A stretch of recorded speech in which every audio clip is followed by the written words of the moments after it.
Oke, Assalamualaikum warahmatullahi wabarakatuh. Waalaikumsalam warahmatullahi wabarakatuh. Alhamdulillahirabbil alamin. Wa bihi nasta'in ala umuri dunya waddin. Asyhadu an la ilaha illallah wahdahu la syarikalah wa asyhadu anna Muhammadan abduhu wa rasuluh alladzi la nabiyya ba'da amma ba'du. Puji syukur kehadirat Allah Subhanahu wa taala, Tuhan yang Maha Esa. Dengan limpahan rahmatnya kita dapat berkumpul di ruangan yang luar biasa ini untuk membicarakan satu hal yang penting dalam lingkungan sekolah. Yang saya hormati Ibu Kepala Sekolah SMA Negeri 2 Pertusetuan Ibu Ika, kemudian ibu-ibu tokoh masyarakat dan orang tua siswa yang mewakili keterwakilan gender, kemudian ananda kami sebagai murid di SMA Negeri 2 Pertusetuan, dan yang tak lupa yang saya hormati dan banggakan adalah rekan-rekan calon guru penggerak angkatan 7 di SMA Negeri 2 Pertusetuan. Dalam hal ini hari ini kita berkumpul bersama untuk melakukan diskusi bersama dalam pembicaraan identifikasi modal atau aset yang ada di lingkungan SMA Negeri 2 Pertusetuan. Nah, sebagai sebuah komunitas, sekolah ini dapat memanfaatkan sumber daya yang ada seperti komunitas pada umumnya. Nah, pemanfaatan sumber daya yang dimiliki di sekolah ini bisa memanfaatkan konsep-konsep yang digunakan untuk pendekatan pengembangan komunitas yang berbasis aset. Nah, sekolah merupakan salah satu lingkungan yang bisa memaksimalkan bagaimana pemanfaatan dari aset-aset yang ada. Nah, kita ketahui bahwa Green dan Highness itu mengelompokkan ada 7 aset yang ada di lingkungan sekolah, termasuk juga di SMA Negeri 2 Pertusetuan. Jadi kami di sini para CGP, calon guru penggerak angkatan 7, akan mencoba mengidentifikasi modal atau aset yang ada di SMA Negeri 2 Pertusetuan. Nah, 7 aset yang akan kami coba identifikasi diantaranya adalah modal manusia, kemudian ada modal finansial, ada modal lingkungan alam, ada modal fisik, modal sosial, modal politik, dan modal agama dan budaya. Oke, untuk tidak memperpanjang waktu, kita mulai saja. Silakan, mungkin rekan kami yang pertama akan membicarakan tentang modal manusia. Baik, dipersilakan kepada Ibu Anggreni.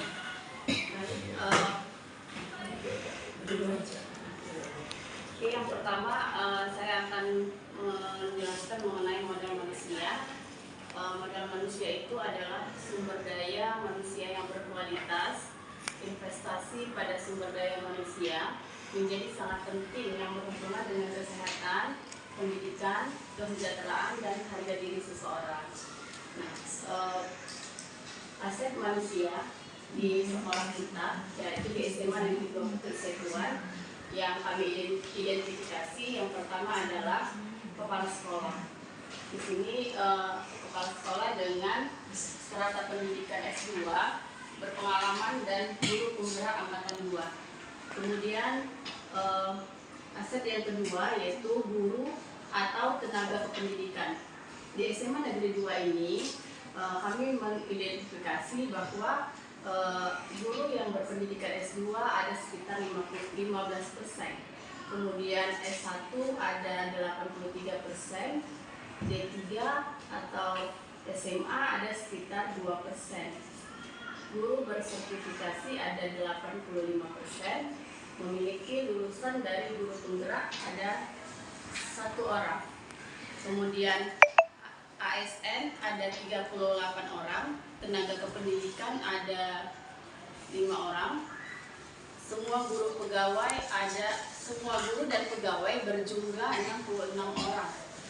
CS ada 3 orang. Kemudian guru yang honorer ada 20 orang.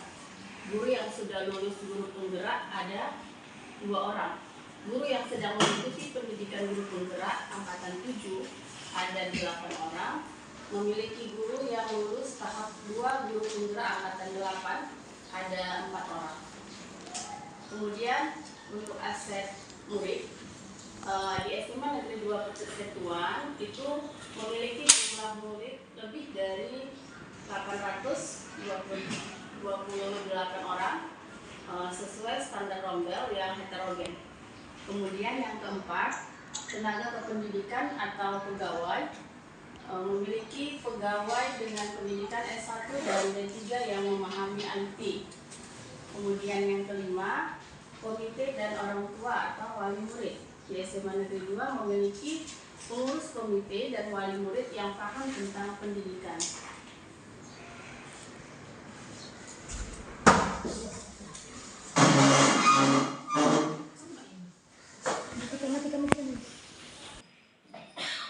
Oke, terima kasih Ibu Andriani. Kita lanjutkan kepada Ibu Nina untuk membacakan bagaimana identifikasi modal sosial. Silakan. Oke, yang kedua itu modal sosial yang ada di SMA Negeri 2 Persetuan.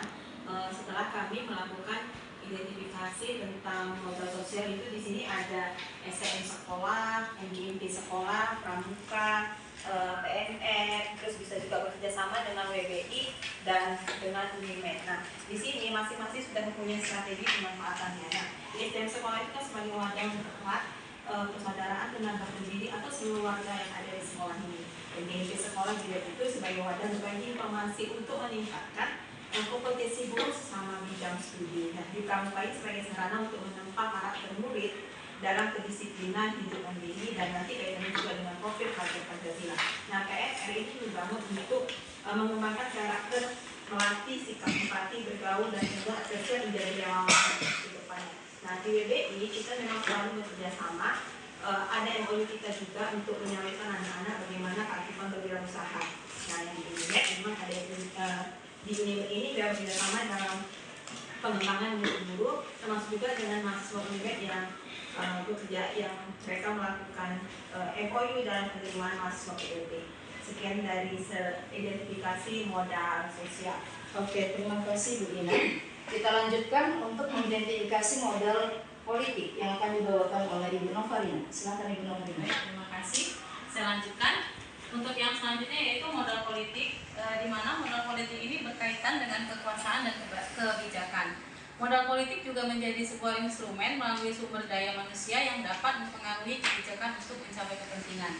Dari hasil diskusi kami terkait modal politik ini, telah kami identifikasi bahwa apa saja yang menjadi aset di lingkungan sekolah terkait modal politik. Yang pertama ada puskesmas, ya. Kemudian yang kedua ada koramil, yang ketiga dinas kebersihan kecamatan, yang keempat polsek persetuan, dan yang kelima kantor camat, dan yang terakhir adalah kebijakan kepala sekolah.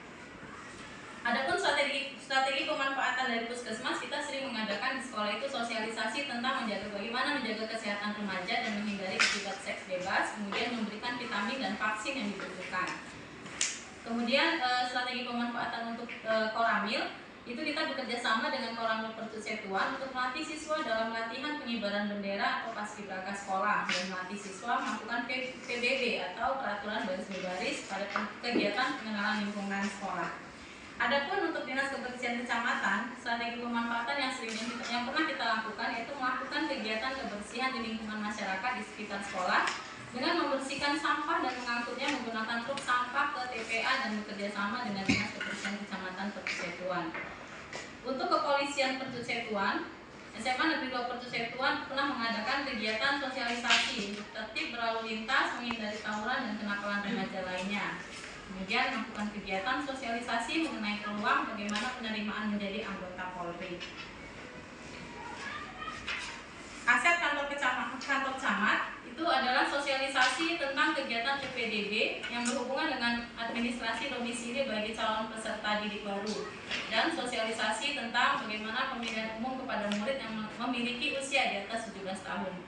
Untuk strategi pemanfaatan yang terakhir yaitu kebijakan kepala sekolah. Di sini kita melakukan kegiatan outbound untuk guru dan staf pegawai SMA Negeri 2 Persetuan dengan tujuan meningkatkan karakter building sesama guru dan para staf pegawai agar lebih solid dalam peningkatan mutu pendidikan sekolah. Demikian untuk aset politik Baik, terima kasih Bu Novarina. Kita lanjut ke identifikasi modal aset yang berikutnya, yaitu modal agama dan budaya. Pada Pak Usman, silahkan. Terima kasih. Nah, mengenai modal agama dan budaya, agama merupakan suatu sistem berperilaku yang mendasar. Di sekolah kita masih ada dua, agama Muslim dan agama Kristen, Nasrani, yang berfungsi untuk mengintegrasikan perilaku individu di dalam sebuah komunitas. Kebudayaan merujuk pada hasil cipta dan karya manusia yang unik, yang lahir dari serangkaian ide, gagasan, norma, perilaku, serta benda. Aset yang pernah kita lakukan dari segi agama dan budaya itu adalah aset rumah ibadah Muslim, masjid, dan juga untuk agama Nasrani, gereja. Lalu tokoh agama, lalu kesenian reok dan museum Deli Serdang yang kita kunjungi. Nah, aset rumah ibadah itu adalah strateginya adalah memfasilitasi kegiatan agama yang heterogen di sekolah, di lingkungan sekolah. Bagi yang Muslim, setiap kegiatan agama, kebesaran agama Muslim tetap kita lakukan. Demikian juga dengan yang Nasrani. Tokoh agama dapat berpartisipasi aktif dalam setiap kegiatan agama yang dilakukan sekolah, karena kita undang mereka, tokoh agama, untuk setiap kegiatan tersebut. Lalu kesenian reok sebagai wadah untuk belajar dan melestarikan budaya, di mana siswa membuat kerajinan tangan dengan menghasilkan prakarya reok berupa kuda lumping, dan pernah kita lakukan. Lalu museum Deli Serdang, museum yang pernah kita kunjungi seperti Museum Deli Serdang, Museum Kota Medan yang juga pernah kita kunjungi, yang memperkenalkan budaya-budaya yang ada di Deli Serdang dan juga di Sumatera Utara. Itulah aset daripada modal agama dan budaya yang pernah kita lakukan. Terima kasih. Baik, terima kasih Pak Kosman untuk identifikasi modal agama dan budayanya. Kita lanjutkan identifikasi modal atau aset yang berikutnya, yaitu modal fisik ya, yang akan dibawakan oleh Ibu Lorenta. Silakan Ibu Lorenta. Terima kasih buat waktu dan kesempatan bagi saya. Saya akan menerangkan mengenai modal fisik. Jadi di sini kami sudah mengidentifikasi modal fisik yang dimiliki oleh sekolah sebagai aset, yaitu di mana modal fisik itu adalah modal yang dapat dilihat oleh panca penglihatan, dapat diraba, yang digunakan untuk mendukung proses pembelajaran di dalam sekolah, baik itu intrakurikuler maupun ekstrakurikuler. Nah, di sini kami sudah mengidentifikasi strategi yang pertama, di mana modal fisik ini dapat memfasilitasi kegiatan intrakurikuler dan ekstrakurikuler. Yang kedua, mendukung suasana belajar lingkungan yang aman, nyaman, dan menyenangkan. Yang ketiga, memfasilitasi murid-murid untuk mengembangkan minat dan bakatnya seperti olahraga dan kegiatan ekskul lainnya. Yang berikutnya yaitu rumah ibadah digunakan sebagai untuk tempat kegiatan rohis ataupun kegiatan keagamaan lainnya untuk yang Muslim, sedangkan untuk yang Nasrani bisa memanfaatkan aula sekolah. Demikianlah modal fisik yang saya jelaskan. Terima kasih. Oke, terima kasih. Selanjutnya adalah identifikasi modal lingkungan alam. Kepada Ibu Deni kami persilakan. Oke, terima kasih. Yang keenam adalah modal lingkungan alam. Modal lingkungan ini terdiri dari bumi, udara yang bersih, laut, taman, danau, sungai, tumbuhan, hewan, dan sebagainya. Nah, aset lingkungan alam yang dimiliki oleh SMA Negeri 2 adalah yang pertama yang berada di lingkungan sekolah kita. Yang pertama adalah lahan kosong, kemudian udara yang bersih juga, kemudian pepohonan dan tumbuh-tumbuhan. Nah, kemudian aset yang berada di sekitar lingkungan sekolah kita yang pertama adalah daerah pertanian, kemudian daerah peternakan, dan salah satunya yang pernah kita olah yaitu budidaya hutan mangrove ya. Jadi di situ ada kita olah menjadi makanan, yaitu keripik cerucu dan sirup bidadar. Nah, untuk strategi pemanfaatannya, pertanian dan peternakan digunakan sebagai sumber belajar bagi siswa. Sebelumnya kita sudah membuat pengolahan pupuk organik dari kotoran sapi dan kambing. Seperti itu. Terima kasih. Oke, terima kasih. Kita lanjut kepada identifikasi yang terakhir, yaitu modal finansial. Kepada Ibu Nurhaja kami persilahkan. Terima kasih Bu Fitri. Untuk identifikasi yang terakhir yaitu modal finansial. dukungan keuangan yang dimiliki oleh sebuah komunitas yang dapat digunakan untuk membiayai proses pembangunan dan juga kegiatan sebuah komunitas. Di mana identifikasi untuk modal finansial ini yang pertama itu dari sumbernya dana BOS, yang kedua itu dana BOP, dan yang ketiga adalah dana dari komite sekolah. Strateginya adalah dana BOS atau BOP atau dana komite sekolah dapat digunakan untuk mendanai pengeluaran sekolah seperti mendanai gaji pegawai honor, diperuntukkan untuk ke penggas itu untuk membiayai kegiatan-kegiatan sekolah, dan juga diperuntukkan untuk perbaikan-perbaikan dari fasilitas, yang mana fasilitas ini merupakan faktor penunjang juga dalam peningkatan kegiatan pembelajaran. Mungkin itu saja hasil identifikasi untuk modal finansial. Saya kembali. Baik, terima kasih kepada rekan-rekan semua yang sudah memaparkan hasil identifikasi modal atau aset yang ada di lingkungan SMA Negeri 2 Percut Setuan. Kita lanjut dengan forum diskusi untuk tanggapan dari para orang tua yang mewakili orang tua dan tokoh masyarakat. Dalam hal ini boleh kami persilahkan waktu dan kesempatannya kepada Ibu yang mewakili orang tua dan tokoh masyarakat. Silakan Ibu. Baik, Assalamualaikum warahmatullahi wabarakatuh. Terima kasih jawabannya.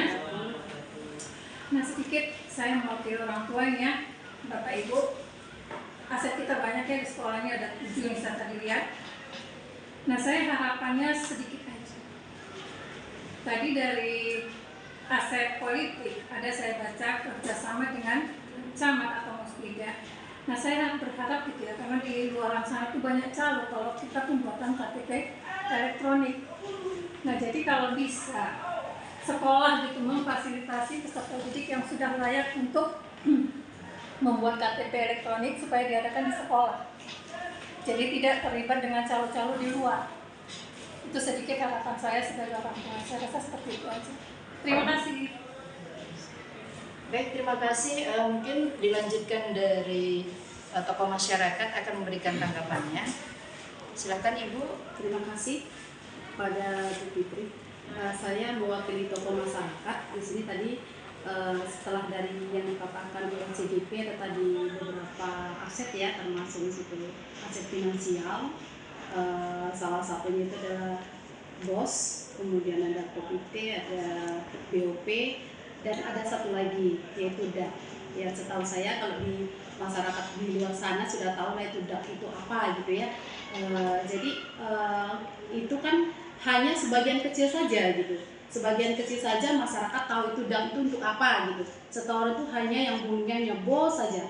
Jadi harapan saya supaya pihak sekolah mensosialisasikan atau mengumumkan kepada masyarakat atau orang tua peserta didik, begitu ada pertemuan dengan orang tua siswa, dikasih tahu aja, oh DAK itu untuk apa, BOS untuk apa, BOP untuk apa, dan komite itu untuk apa gitu. Jadi harapan kedepannya ya kita buat transparan, BOS itu untuk apa gitu. Itu harapan saya. Itu yang dari segi finansial tadi ya, aset finansial. Kemudian ada satu lagi yang dari aset sosial ya, aset sosial tadi. Alangkah bagusnya kalau pihak sekolah itu melibatkan tokoh masyarakat ataupun orang tua untuk segala kegiatan yang ada di sekolah. Jadi kita melibatkan masyarakat dan tokoh masyarakat. Artinya kalau kita melibatkan masyarakat, mungkin kegiatan di sekolah itu akan lebih bagus, gitu loh. Bisa kita mencari donatur ataupun dari yang lainnya, gitu. Itu harapan saya ke depannya sebagai tokoh masyarakat. Kemudian yang tadi politik ya, tadi sudah disebutkan dari orang tua, ada tadi camat gitu ya. Selain camat, ada juga yang politik dari, misalkan dari puskesmas. Kita kan harus ada juga nego dengan puskesmas ya. Gimana supaya anak-anak di sekolah ini supaya sehat, kan gitu, supaya sehat, kemudian dapat vitamin, kita harus ada kerjasama dengan puskesmas atau berupa MOU misalkan. Kita buat MOU dengan puskesmas, tidak salah lah dengan kerjasama dengan kami tokoh masyarakat untuk melibatkan kami sebagai tokoh masyarakat dengan puskesmas supaya pihak puskesmas ini membuat sosialisasi tentang kesehatan di sekolah kita ini. Nah, itu harapan saya. Terima kasih. Wabillahi taufiq wal hidayah. Assalamualaikum warahmatullahi wabarakatuh. Waalaikumsalam warahmatullahi wabarakatuh. Baik, terima kasih. Masukan atau harapan yang dikemukakan oleh ibu-ibu sebagai perwakilan dari orang tua dan tokoh masyarakat. Mungkin kepada Ananda kami perwakilan dari siswa, barangkali ada harapan atau masukannya untuk identifikasi modal atau aset yang ada di lingkungan SMA Negeri 2 Pertusetan. Ini kepada Ananda Hafiz, silahkan.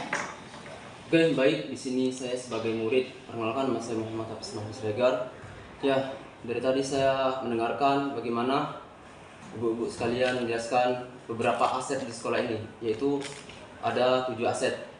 Di sini saya paling cenderung atau paling memfokuskan yaitu di aset politik. Bagaimana kebetulan saya suka dengan politik. Nah, di sini saya melihat bagaimana Ibu Zulfani tadi menjelaskan bagaimana aset politik di sekolah ini. Ya, Bu Novarina menjelaskan bagaimana aset politik di sekolah ini. Dan saya ingin bertanya pada Bu Novarina, nah, kontribusi atau kerjasama yang mana, bagian mana di aset politik ini yang sangat cenderung kontribusinya pada sekolah kita ini? Itu satu pertanyaan saya.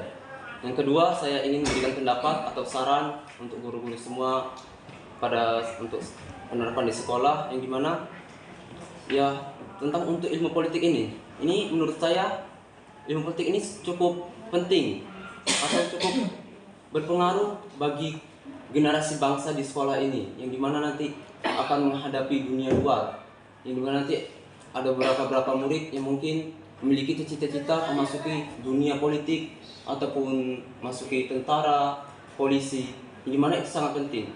Jadi saran saya, sekolah memiliki atau membuat suatu kegiatan atau edukasi kepada siswa, yang dimana untuk memperdalam politik tersebut, yang dimana untuk memperdalam bagaimana itu Pancasila, bagaimana itu pembentukan undang-undang, bagaimana revolusi undang-undang. Jadi saya harapkan itu. Jadi terutama bagi ketua kelas masing-masing kelas, yang dimana bisa kita edukasikan kepada mereka. Jadi mereka lebih meningkat rasa kepemimpinan ataupun percaya diri mereka tentang negara, Pancasila, serta negara kita ini. Begitu saja, terima kasih. Baik, terima kasih masukan atau saran dari Ananda kami Hafiz selaku murid, salah satu murid di SMA Negeri 2 Pertusetan. Mungkin dari yang mewakili keterwakilan gender kepada Kakanda kami persilahkan, mungkin ada saran atau masukannya, pendapat tentang aset yang sudah dikemukakan tadi, silahkan. Baik, terima kasih. Di sini saya sebagai keterwakilan gender, tadi kan sudah dijelaskan terdapat 7 aset yang terdapat di SMA Negeri 2 Pertusetan. Jadi besar harapan saya 7 aset tersebut harus dilaksanakan seoptimal mungkin dari pihak sekolah, agar para siswa juga merasakan ketujuh dari aset yang sudah dijelaskan tadi. Itu saja dari saya, terima kasih. Baik, terima kasih. Dari keterwakilan gender, mungkin ada yang mau memberikan tanggapan Bapak Ibu rekan CGP dari apa yang sudah dipaparkan atau masukan pendapat yang sudah diberikan dari Ibu yang mewakili para orang tua, kemudian masyarakat dan Ananda kita murid SMA Negeri 2 Pertusetan, serta yang mewakili keterwakilan gender. Mungkin ada dari Bapak Ibu, silahkan. Oke, silakan Ibu Nur Haida. Oke, terima kasih kepada Bu Fitri yang telah memberikan kesempatan. Hal yang menarik sekali yang pertanyaan atau masukan yang disampaikan oleh siswa kita ya kan tentang modal politik ya. Sebenarnya untuk identifikasi dari modal politik ini, kita berpolitik di sekolah bukan sama seperti kita berpolitik di luar. Ya, politik yang di luar itu tumbuh jenjang yang lebih tinggi mungkin biar lebih paham. Cuman yang kita identifikasi dari model politik di sekolah ialah misalnya menjalin kerjasama. Yang paling sederhana, yang terdekat dengan lingkungan kita di sekolah, seperti dengan Muspida, atau dalam skup yang paling dekat dengan kalian yaitu dalam organisasi OSIS mungkin. Di situ kamu bisa belajar. Politik intinya itu mempengaruhi, dapat mempengaruhi. Jadi jangan dulu kita berbicara ke skup yang lebih tinggi dulu gitu. Pelajari dulu hal-hal dasarnya gitu sebelum kalian memasukkan politik yang istilahnya seperti yang di luar sana gitu. Jadi politik di sini adalah politik bagaimana mempengaruhi supaya ada perkembangan gitu dalam hal peningkatan belajar gitu. Jadi targetnya adalah pengembangan untuk peningkatan belajar kamu gitu. Jadi berpolitiklah di situ. Jadi peningkatan belajar ini kan berpolitik ini bisa kita jalin seperti kerjasama karena ada hubungannya ya dengan Muspida kan. Seperti yang kemarin juga kita sudah melakukan kerjasama seperti halnya waktu kakak kelas kalian tamat, ya kan? Kita menjalin itu di situ ada politik kita bagaimana meminimalisir dampak negatif yang terjadi dari misalnya kegiatan mereka setelah mereka selesai. Kan biasanya itu tradisi banyak yang coret-coretan ya kan. Jadi kita memiliki berpikiran ke arah politik bagaimana supaya tidak ada dampak negatif yang terjadi. Kalau sudah menjalin bersama itu sudah melakukan berpolitik namanya dengan mengikut sertakan muspida setempat seperti dari Polsek, dari Koramil, dari aparat desa, mungkin itu. Jadi kalau untuk kamu memberikan masukan itu bagus, tetapi lihatlah jenjang-jenjangnya gitu. Lakukanlah dari hal yang sederhana dahulu gitu. Memang bagus di kegiatan eskul juga kamu misalnya kalau target kamu pingin misalnya jadi angkatan juga bisa kamu dapat di situ berpolitiknya dari hal yang sederhana ya kan, berlatih fisik dulu gitu. Nanti dengan bertambahnya wawasan atau berkembangnya pemikiran kamu juga nanti akan mendapatkan pemahaman gitu. Oke, mungkin itu saja Bu Fitri. Terima Mungkin kasih. dari teman-teman yang lain mau Mungkin menambahkan. ada yang menambahi dari rekan-rekan semuanya. Baik. Oke, Bu Jadi- Novalina silakan. Jadi ini tadi tujuannya ke aset politik ya, habis ya langsung ke ibu nih kayaknya. Untuk pertanyaan pertama tentang kontribusi apa sih dari yang sudah disebutkan tadi tentang aset politik yang berpengaruh atau sangat besar terhadap sekolah. Kalau menurut pandangan kami sebenarnya itu puskesmas menjadi salah satu pemberi kontribusi terbesar. Artinya apa? Di sini kesehatan itu adalah nomor satu. Kesehatan siswa, kesehatan peserta didik dan para guru itu menjadi nomor satu. Maka bisa kami katakan bahwasan yang paling berkontribusi itu adalah puskesmas. Kemudian untuk saran ini sebenarnya baik sekali Hafiz mewakili murid bagaimana sekolah bisa membuat kegiatan tentang edukasi bagi peserta didik terkait politik.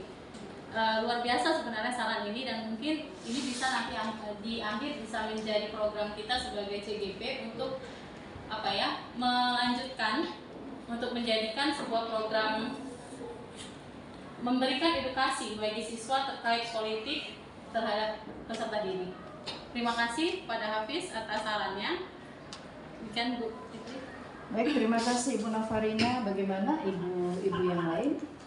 Ada masukan lagi atau tanggapannya mungkin dari? Oke, iya. Silakan Ibu Nina. Saya mencoba yang tanggapan dari tokoh masyarakat ya, dari ibu tokoh masyarakat tadi mengatakan bahwa sebenarnya kita tadi ada dana satu lagi ya Dak. Ya. Kemarin kami rencananya kenapa kami tidak membuat itu karena kan itu tidak semua sekolah mendapatkannya. Tapi untuk kedepannya kami mencoba untuk mensosialisasikan juga bahwa bantuan-bantuan dari pemerintah itu ada juga yang namanya DAP, dana alokasi khusus. Jadi itu khusus untuk memang untuk aset dalam berupa bangunan sekolah. Nah, yang mengenai aset sosial tadi ada juga tentang orang tua siswa kita harus melibatkan ketika dalam PPDB. Ya, mungkin di sini kami kurang untuk mengidentifikasinya. Jadi untuk kedepannya kita bersama-sama juga untuk melakukan bahwa ini adalah orang tua siswa dalam saat penerimaan PPDB merupakan aset yang sangat penting. Jadi ada saatnya kita juga melakukan sosialisasi baik keluar dan mengundang orang tua siswa kemari bagaimana sebenarnya PPDB secara online itu gitu. Jadi merupakan aset juga buat kita untuk kemajuan sekolah ini. Terima kasih buat teman yang lain, mungkin dari yang aset yang lain bisa diberikan masukan atau tanggapan. Terima kasih. Baik, bagaimana rekan-rekan semuanya? Terima kasih ya Bu Nina tadi sudah cukup. Oke, terima kasih. Oh ya, ada tambahannya. Baik, ada tambahannya dari Bu Novarina. Silahkan Bu Novarina. Terima kasih. Ini kembali lagi ke politik tadi ya, dari yang mewakili orang tua, Bu Reni. Bagaimana sekolah itu bisa memfasilitasi atau bekerja sama dengan camat untuk dalam pembuatan EKTP terhadap peserta didik. Ini juga mungkin bisa menjadi menjadi rencana program kami, dan sebelumnya mungkin akan kita bicarakan dulu kepada kepala sekolah untuk realisasi dari program ini. Terima kasih. Oke, terima kasih rekan-rekan semua atas apa yang sudah diberikan tanggapannya, kemudian masukan, dan terima kasih kami juga kepada orang tua, murid, kemudian keterwakilan gender yang sudah memberikan masukan dan saran terhadap modal atau aset yang ada di lingkungan sekolah. Mungkin yang kita tunggu-tunggu adalah masukan atau saran dari Ibu Kepala Sekolah, Ibu Kepsek, Ibu Supraba Ika Sari. Kepada Ibu kami persilahkan waktu dan tempat.